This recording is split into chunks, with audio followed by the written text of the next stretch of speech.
there, my name's Diane Wittry. I'm the conductor of the Allentown Symphony Orchestra in Pennsylvania. And we have a concert coming up of Mahler Symphony No. 2.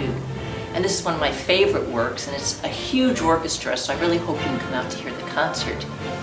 You know, the opening movement begins very dramatically. And this theme actually sounds a lot like the Mexican hat dance. And you know, I was at a rehearsal at the Chicago Symphony, and that's exactly what happened. The orchestra whipped into the Mexican hat dance instead of playing the actual notes of the Mahler Symphony.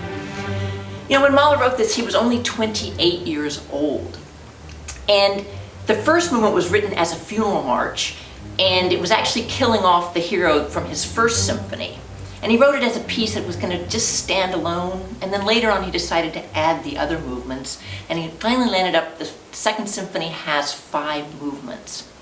Now he had a lot of confusion between how he was going to place the movements, so the second and third movement, at some point early on, he had reversed the order and then changed it back again.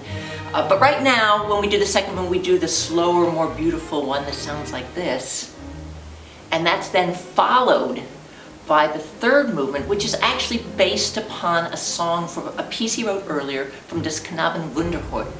The words of this song actually talk about St. Anthony. And St. Anthony was going to preach in the church, but there was no people there to listen to the sermon, so he goes out to the stream and he starts preaching to the fish. And it sort of talks about sort of this futility. The fish really, really love the sermon. They just absolutely love it, and they all gather to listen, and they're so happy.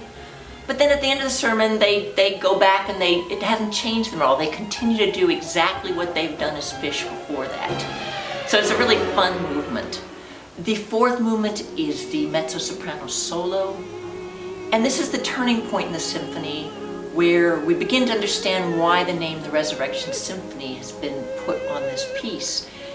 And it talks about an angel, and you're about to go to heaven, and the angel's sort of saying, well, why do you want to go to heaven? And you're going, no, I really want to go.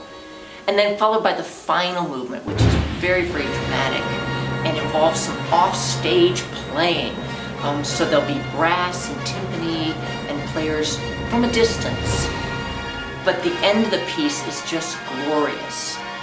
The piece kind of winds down to this moment, and then suddenly you hear the chorus begin to sing all by itself. And they're talking about that from the dust we will arise and we will go to heaven. And then the piece, of course, has this amazing, glorious ending that's just larger than life. So anyway, I hope you'll join us on April 8th and 9th at Mahler Symphony Hall in downtown Allentown. And go to allentownsymphony.org to get your tickets now. Thanks so much.